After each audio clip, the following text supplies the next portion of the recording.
Good afternoon, I am Connor Pittman, and today I'm presenting information on the Phillips Farm County Park.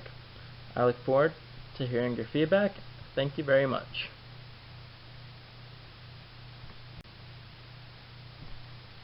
The area being discussed is the Phillips Farm County Park. It is an environmentally sensitive area that has been used for recreational use since 1990. It is important to reclaim the area and restore it to pre-European settlement prairie land. However, there are important factors to consider. Biological invasive species and noxious weeds cover most of the space. The main consideration I am addressing is the split decision on the Phillips Farm Board on whether or not to leave the original plan in place and leave biologically invasive species in the area.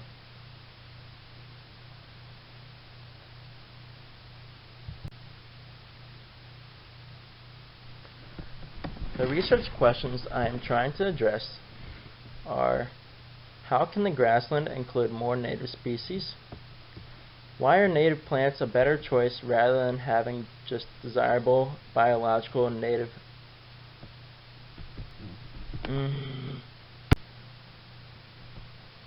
The study area I am trying to look at here is the Virgil Phillips Farm. Originally, it was 160 acres and owned by the Phillips family. Right now, it is managed by Lata County, Idaho since 1972. It is considered part of the Palouse bioregion, which is a very dwindling bioregion in Idaho nowadays. Most of it is considered to be agriculture. This area was leased for farming until 1990 and seeded with pasture grasses. The description of the unit number 3 is that it is 4.7 acres with a west by southwest orientation, bordered on southeast by a draw.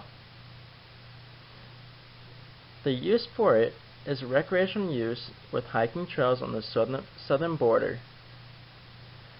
It is considered an extremely weedy unit of non-pre-European settlement plants. What you're looking at here is a Google Earth unit.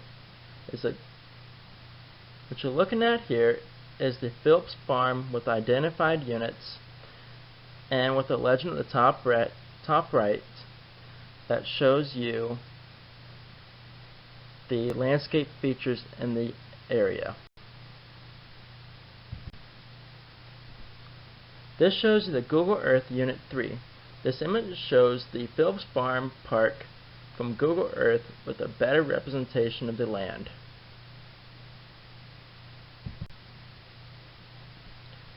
These extra images show the following hiking trails, more detailed pictures of the landscape, and a better representation of it. All presented to you by Google Earth. The 4 plants I'll be looking at here will be looking to manage and control for the 4 different biological invasive plants that are considered desirable by the county's management plan. The first plant I'll be looking at is St. John's wort. It is a perennial with rhizomes in unfavorable conditions and a taproot in favorable conditions. To manage for it, some people have used a biological control beetle called the 2-leaf feeding beetle as a biological control agent. That has been used in southern Canada. The herbicide glyphosate is another possible way to manage it. Due to the shallow root system, it's also a problem since it's not good at controlling. It's not good for erosion control. On top of that, it will alter fire intervals and make them more frequent. The seeds can also stay in the soil for 6 to 30 years, so adding more to the seed bank and letting them keep reproducing more years will be an issue. The problem with this plant and dealing with it is that it comes back really easily after a fire. So the main way to deal with it would be to use glyphosate on it. As for smooth brome, that one can be dealt with through fire and herbicide. Smooth brome is a cool season perennial grass with rhizome root system. The problem with it is that it's threatening native grasslands and wooded habitats and cause problems to arachnids. The best way to deal with it, as I said before, is to burn it multiple years in May when the seed head is enclosed in its sheath. And you could also use glyphosate at 33% concentration, since burning it alone will not kill it.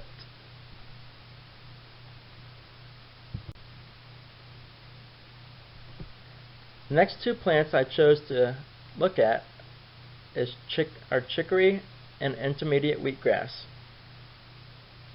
Chicory is a perennial biological invasive plant that originated from Eurasia with a thick, deep taproot. It was introduced as a pasture forest plant that is now hard to remove because of the deep taproot. The best option for it will be to cut and then spray after cutting multiple times a year for several years, because each time you cut it, it will try to make multiple resprouts afterwards. As for intermediate wheatgrass, it is a perennial rhizome from Eurasia that establishes very quickly in an ecosystem in the most favorable sites for it. It can even maintain dominance over native species and continue as a monoculture. But thankfully, due to its slow response to cutting, persistent cutting will even kill a healthy stand. Another idea for managing for it is, since it's a cool season grass, a mid-May fire will work on it and set it back.